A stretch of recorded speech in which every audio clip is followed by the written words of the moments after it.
Well, hey guys, welcome back to the channel and welcome back to one of our next projects here at the lighter side of RC. We have the massive Composite ARF MiG-17 aircraft. This thing's giant. I feel like the camera is a million miles away just to get all of this aircraft in the picture. So video number one of the build series, not including the unboxing, so stay tuned and we will start the build of this beautiful aircraft.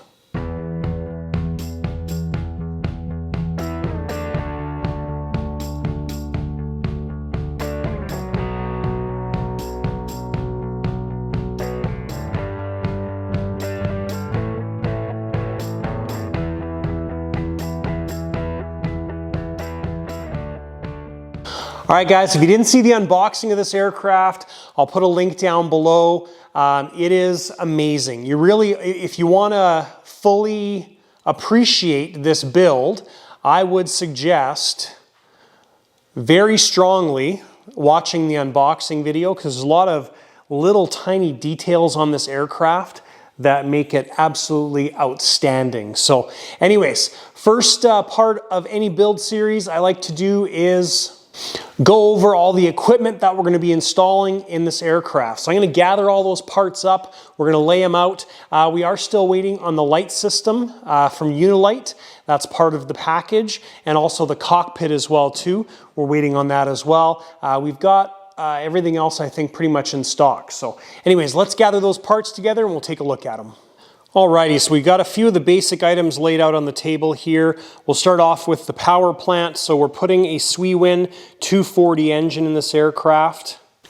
Now, many people are using, like the guys that have flown this already say like a 180 to a 220 is plenty. So having a 240 is going to be ton of engine for this aircraft. So the Swiwin 240 is going to work perfect. Good size engine, one of the smallest, lightest, and most fuel efficient in the category.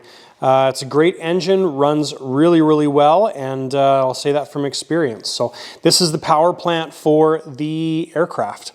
The owner, Eric, he flies Spectrum, so we're setting this up on the shop IX20 radio. Now with the IX20 radio, what we're going to be using is a Powerbox Royal SRS with the display screen, the GPS 3 unit. So essentially this is going to be the brain of the aircraft. Everything is going to be run through the Spectrum satellites. So this actually was in the A10 aircraft that we just repainted. This got taken out and we're now reusing it in the MiG. So this should be substantial enough for this aircraft. I know the Royal is pretty much as good as it gets. The nice thing with the Royal is we have the ability, if we need to save some channels, to pair things up and stuff like that. So if you've used the Powerbox stuff, you know the stuff works great. If you haven't, it's wide open, great option. Servos are going to be a bit of a mix on the aircraft, and they kind of need to be. So the elevators, as an example, we're going to be using MKS high voltage 747Rs. Now those are the flat mounting ones, so a little bit different. But those are going to be the elevators. Everything else is pretty much going to be JR. We've got a couple gear doors like in the front and on the actual wings that we need to deal with. So we haven't gotten the servos for those yet, so we're going to have to pick those up. But it's going to be kind of a mixture of JR and MKS servos. The JR ones are going to be all 8911 servos throughout. So great option for this aircraft.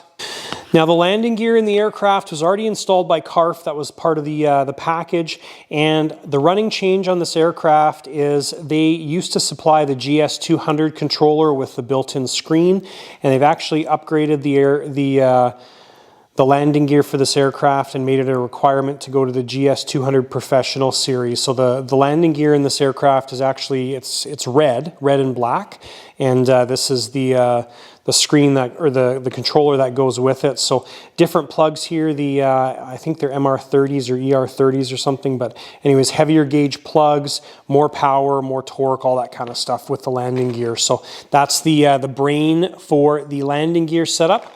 All of our wiring in the aircraft is going to be Powerbox maxi wire with the Powerbox ends. That's pretty much what I use exclusively. And just to keep it quick, that's the equipment we're installing in the aircraft. So we got it laid out on the table here. Now let's take a look at the aircraft, where we're going to start. So where I like to generally start on an aircraft is back and work my way forward. So we're going to start off with the tail section. So we're going to start off with the horizontal stabs or the elevators and the vertical or the rudder. So that's going to be step number one. We might be able to get that accomplished in this video, and then we'll start working our way forward with things like the air brake, turbine mounting, stuff like that, and then we'll work into our wings. Now I can't get too far ahead on this aircraft because we still have to run a bunch of lighting items. So we've got like our back light back here, which mounts right there. And I know in the wing there's a substantial amount of unilights that go in the wing, and it's a pretty cool kit that is designed for this aircraft. So hopefully that stuff is on the way. I think it is, and we'll do the wings kind of in a couple episodes here. So let's start off with the tail. All right, guys, so kind of the first step with any build like this is you want to get your layout done on the radio. So we've set up a new model on the IX-20. We have done our channel layout. We've paired the Powerbox Royal. We kind of have our basic layout here as well too. So if you've never used something like the Royal, basically all of these outputs are completely assignable. And one of the things with the Powerbox is you have the ability to take one channel. So as an example, if you had a lacking amount of channels on your radio, let's say you had a 12 channel radio, you can use a Powerbox and you can have one aileron channel but two highly powered servos because they're plugging directly into the Powerbox. And then you've got a balance system in here and all that kind of stuff. Now fortunately, the MIG's quite a simple plane overall, so we don't have to do that. So what I've done initially here is just done our layout for all of our items. Now this may change, of course, we may have other things added to it, but this is kind of our basic layout. This is the channel assignment in the radio, and this is the Powerbox output that I have assigned this channel to. So I've gone into the Powerbox and I've said, okay, Powerbox output port number J, or letter J, wherever, right there, is channel 3.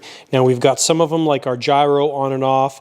That doesn't need a physical output channel. It just needs a channel in the radio, right? So that's that kind of stuff that we're taking a look at. Now this, of course, can change depending on where your wires come in and that kind of stuff, but this is our layout, or our master layout now. So what we can do is we've taken our right elevator surface off. We've pulled out the MKS servo, and we're going to start getting this servo fit to this surface. Now, you cannot fit full-size servos into these MIG surfaces. You have to use a smaller servo.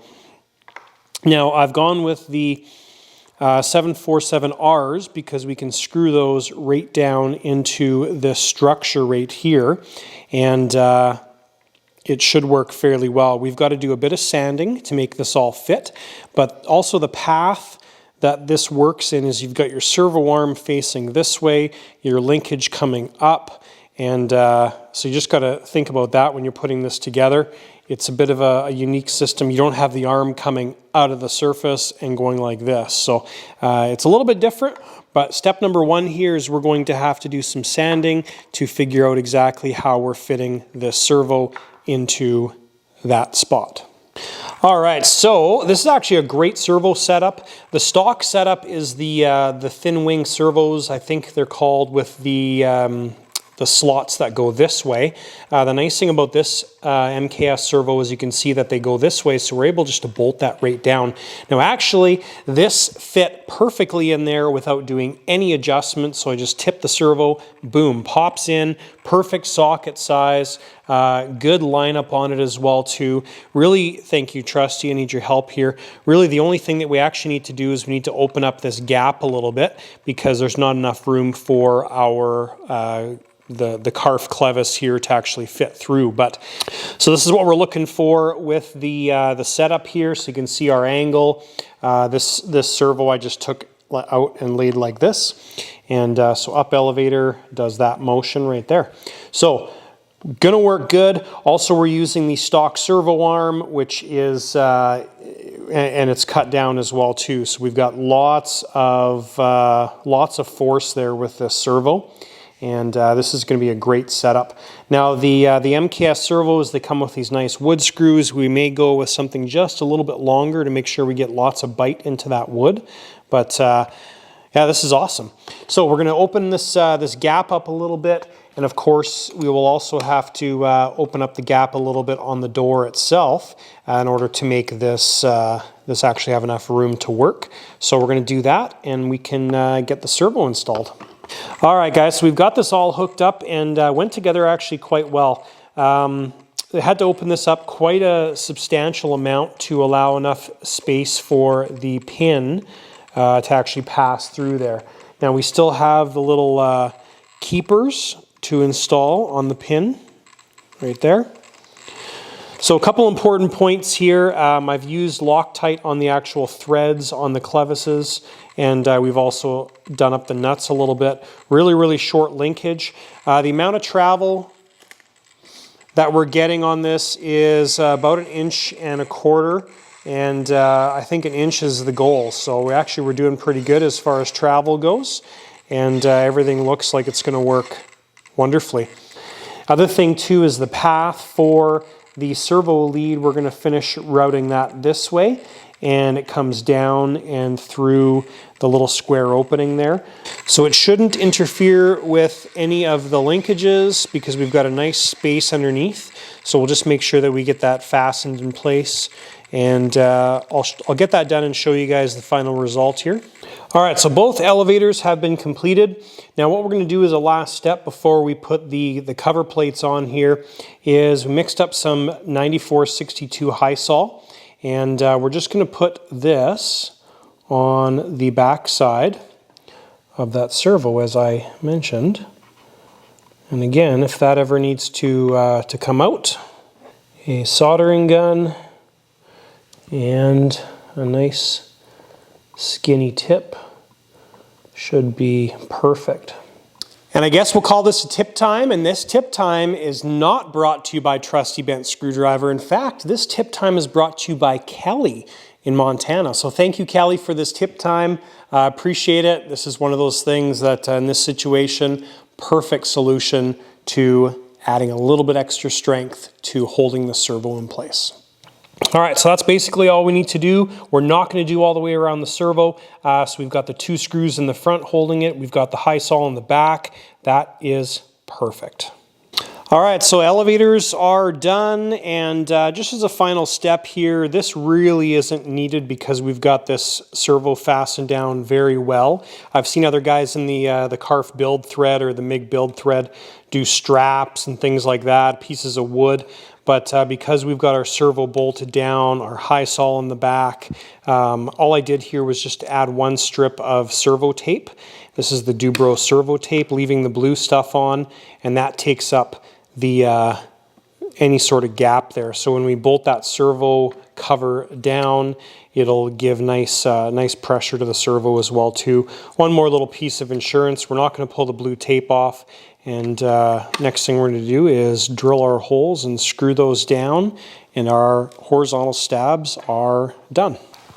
All right, guys, horizontal stabs are done, and the last thing we did here was change the connector to the ash lock connector. So the standard servo connector would probably be fine, but when you take these off and put them back on, you want to make sure you have some sort of connection that holds that together. So you'd have to use shrink wrap. but in this case we are using the ash lock connector. So they lock as per usual. On the surface side I like to use the pins, and the reason for that is if we need to play with this again, we can just plug in a servo lead, plug it into the receiver, and we can play around with that surface. So with this being done, next thing we're moving on to is the rudder. So we're going to pull the vertical stab off, and we'll take a look and see what we need to do for our linkage for that. Now the linkage on the vertical stab ends up being very similar to this, I think. You kind of have that Z pattern, and we'll take a look at it and see what's how we're going to finish it off. Okay, so just working on running the wires for the light system here. So we drilled out the end of the light system, and basically this channel comes to this material right here. Now I just punched a hole through the surface right there, and I'll tell you kind of the path here that we're coming down. So we're coming down this channel, and then we're going to come on the other side of the servo opening right there. So right now our wires run the wrong direction, and then we're going to come over top of the tube there. So I put a little hole in the tube, and that's where we're going to run all of our wires through. So we'll be able to fit 4 wires through there, no problem. And then all of our servo connectors and everything for the whole vertical assembly is going to be sitting right here. So that's the path for the wiring. Next thing we're going to do is we're going to run the wires for the horizontal stabs, which are coming out right there. And then we will work on the actual rudder servo itself. All right, we're having a little party here at the lighter side of RC. We got some visitors in the shop, Russell, Chad, and the normal visitor Ward. So we're working on the rudder servo, we're working on the vertical stab servo. So we're using a 8911 brushless servo. We've got a super servo horn, a JR one. Then we're using the stock clevis setup. So that is all fastened, and our end here, which attaches to the surface, is still loose. So what we'll have to do is we'll have to get our servo connector all done up with our ash lock connector, and then we'll be able to fasten the rudder servo for the final time, and we'll get that all dealt with afterwards. But that's how the linkage works for the rudder. So it's kind of a Z pattern, and pretty simple installation. So once we get those 2 pieces done, our vertical or tail section is complete. All right guys, so we're just wrapping this up here on the tail section. So I got the connector all done, and so now what we can do is, again, this is why I use this end of the ash lock connector. So we plug a servo lead in, plug that into the rudder channel, and now we have control of the rudder. So what we need to do is that rudder is going to interfere with our wall right there. So we just need to Dremel that out just a little bit to allow some more clearance. Right now when the rudder goes this direction, it's impeding that area. So we'll do that, and then we'll be able to put the rudder in and hopefully finish this up. All right guys, vertical stab is done. We don't have our surfaces for the elevator hooked up, but we've got the rudder hooked up, and she turned out nicely. So travel wise, we're about 1.5 inches on travel, and again I think we're probably going to reduce that down, but we've got plenty of travel on that surface. So next thing to do is start to work on the connection point between the tail section and the fuselage. So we've got our one connector here for the ash lock connector, and basically we're going to have the other end of that ash lock connector coming out in this area. We'll have a rubber grommet right here. Next thing to do on the aircraft is to split the fuselage and start working on the air brake servo installation.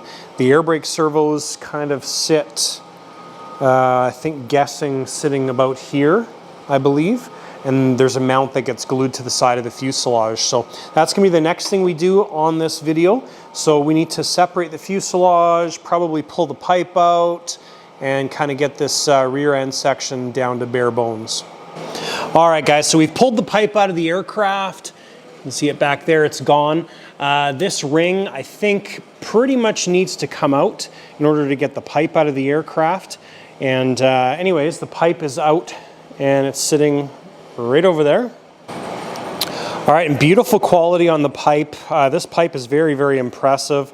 We are 4.5-inch diameter on the entrance to the pipe, and the exit is about 4.25. Nice thick material, not crazy thick, and obviously they have reinforced this. You can see the spiral wrap there with a heavier gauge piece of stainless. So beautiful pipe, and looks like it's done in, well, there's two pieces, but there's kind of a big center rib there as well. So that's awesome. Really, really long. I think it's 46 inches long, I believe. And comes all pre-assembled and everything. And that looks great. So we've got quite a few things to deal with here on the rear section. So we have run the ashlock connector up top here. I used one of my 6mm fuel through fittings. These are available on the website. And on the first section of the wire here going forward, I put some snakeskin on there. Now the reason for that is there's a big carbon framework in here for the vertical stab, and we ran that kind of in and out of the carbon, so we want to protect the wires.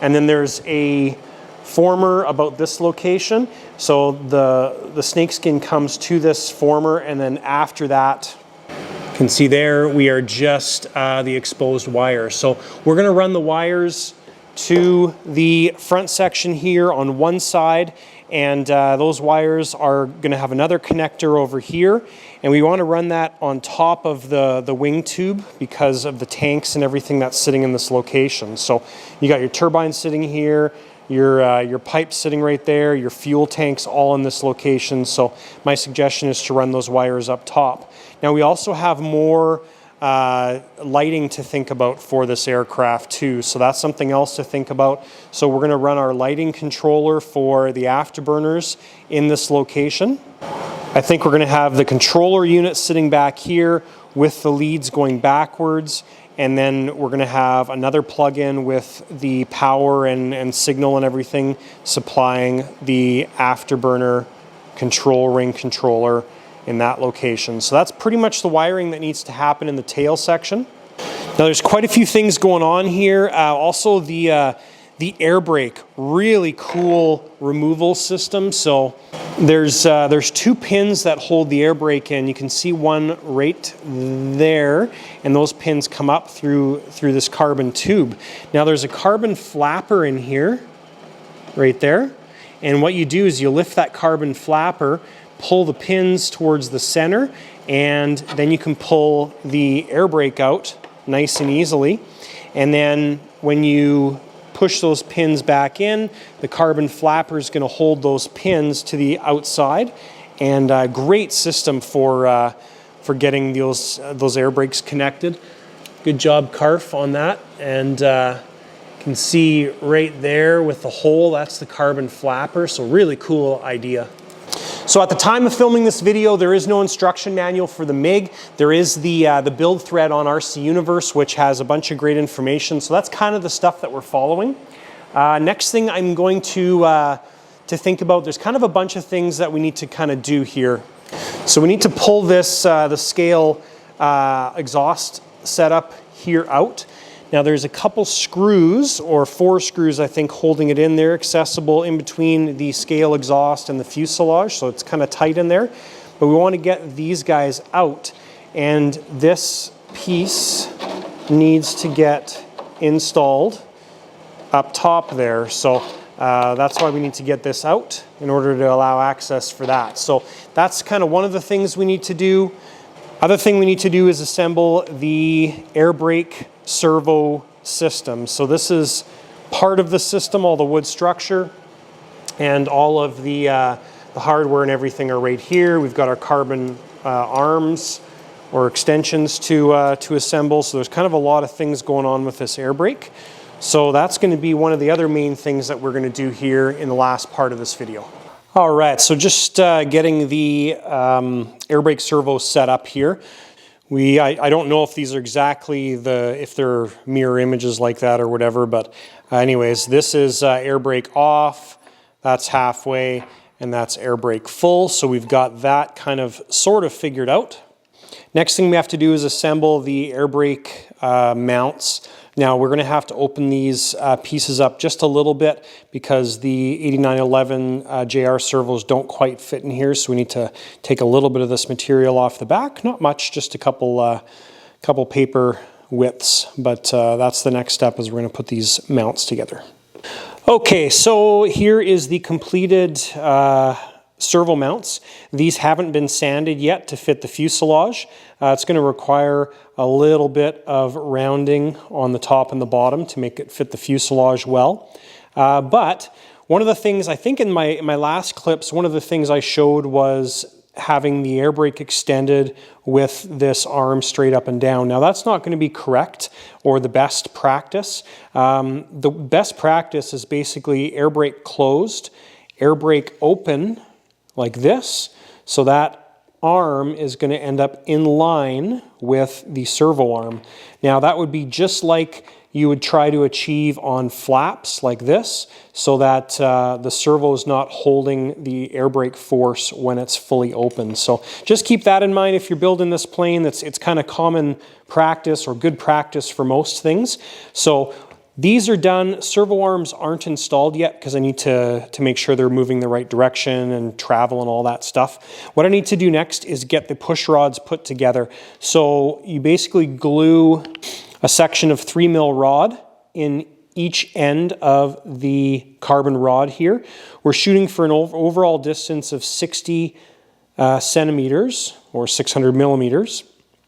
And that's going to be our goal here. So I'm going to mix up some high sol, and we're going to get these rods glued into the carbon rod. We can't really do anything with the installation of the air brake until we get these rods done, because the rods need to be connected to the actual air brake unit and the servo to get the final position in the aircraft, because the position of this is basically just going to be determined by the rod length. So next step in this mix is to get that glued together.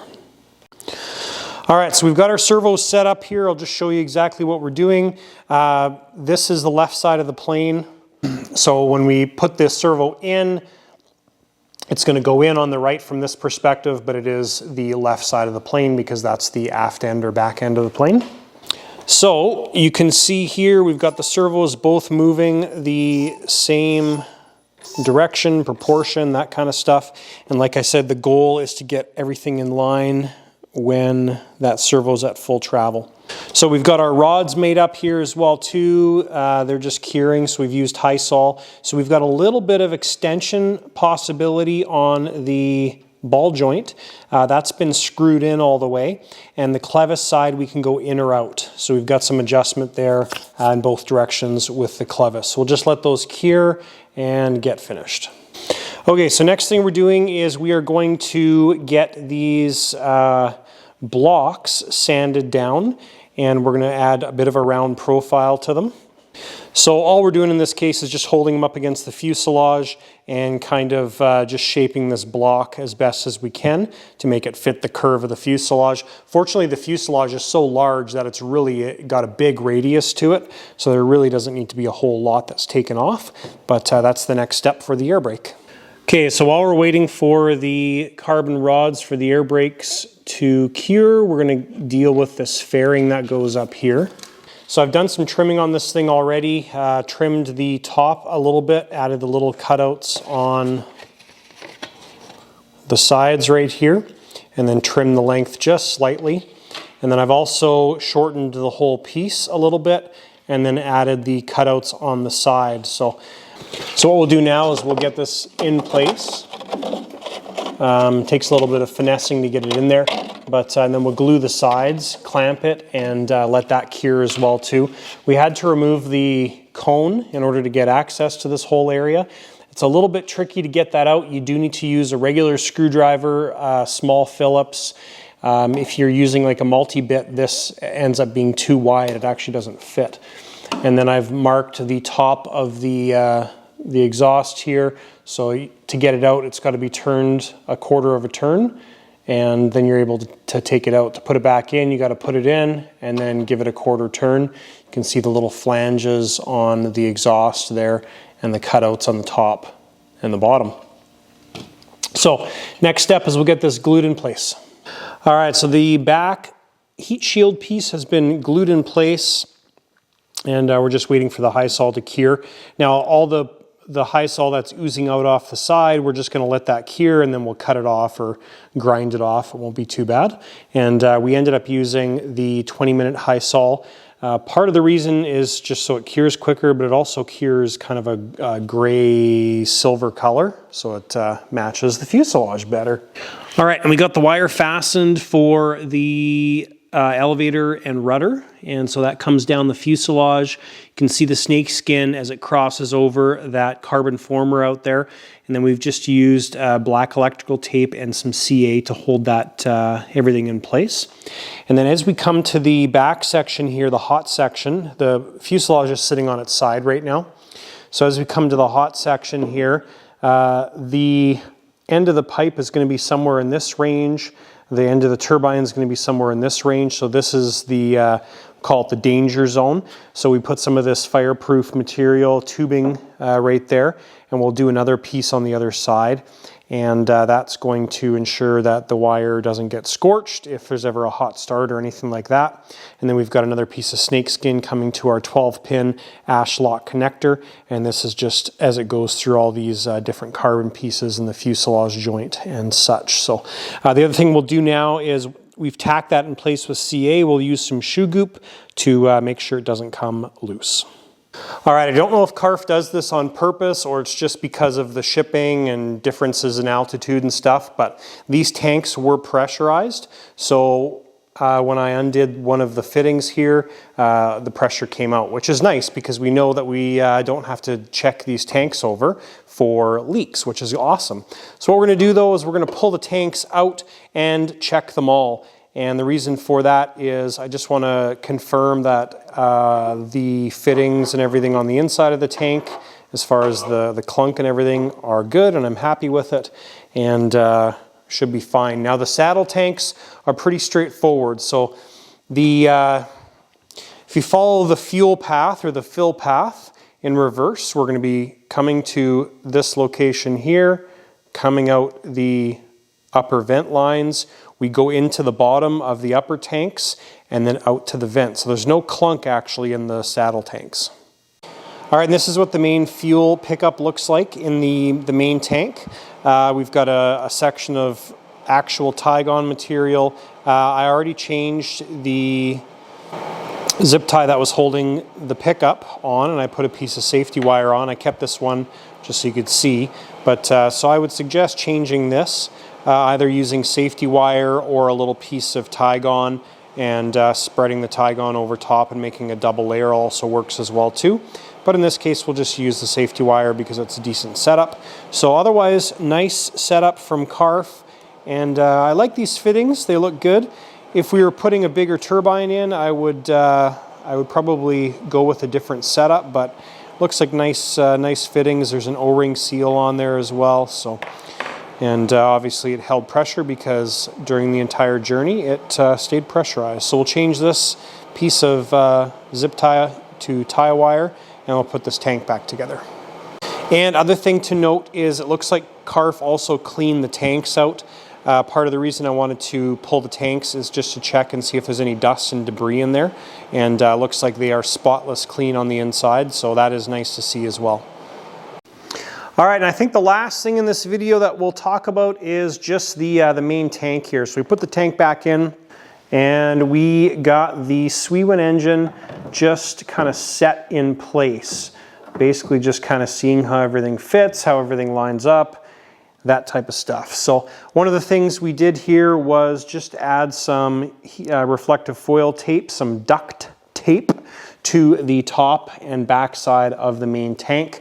Probably not necessary, but you know, we're close here, in close proximity to the engine. This radiates quite a bit of heat off, so in my mind, why not do it? I think it's a good idea. All right, guys, and that is everything for the first build episode of the CARF MIG-17. We got basically the tail section done. We got started on some of the fuselage stuff and made some good progress. In the next video, what we're going to do is we're going to revisit the air brakes and get those all completely installed and finished. So that's going to be the first step in the next video. We've got to put the pipe back in, put the whole tail section back in, and then we can start moving our way forward. And we'll probably might start on the wings as well too. Again, we're waiting on parts to show up, so that's kind of the challenge right now, is just doing baby steps where we can, and we have to keep in mind that we've got to wait for the light set. So anyways, guys, that's it. Thanks for watching the video. Don't forget to give the video a thumbs up. Hit that subscribe button down below if you're not a subscriber, and we'll see you in the next video.